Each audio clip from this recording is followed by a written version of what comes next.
السلام علیکم۔ حضرت بیلول ولی اللہ تھے، گزر رہے تھے۔ ایک بچوں کو دیکھا، وہ کھڑا رو رہا تھا۔ دوسرے بچے اخروٹ سے کھیل رہے تھے۔ انہوں نے سمجھا اس کے پاس اخروٹ نہیں، اس لیے رو رہا ہے، میں اس کو لے کر دیتا ہوں۔ انہوں نے کہا بیٹا رو نہیں، میں تجھے اخروٹ لے کر دیتا ہوں، تو بھی کھیل۔ اس بچے نے کہا کیا ہم دنیا میں کھیلنے آئے ہیں؟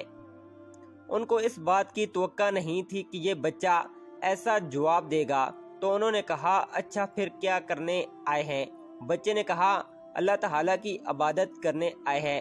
انہوں نے کہا بچے ابھی تم بہت چھوٹے ہو، تمہارے غم کی یہ چیزیں نہیں ہیں، ابھی تو تمہارا اس منزل میں آنے میں بہت وقت پڑا ہے۔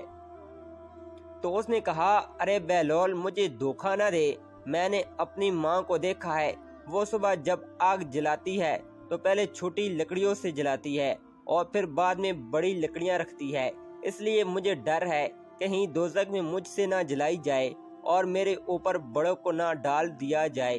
یہ سن کر بیلول بے ہوش ہو کر رہ گیا۔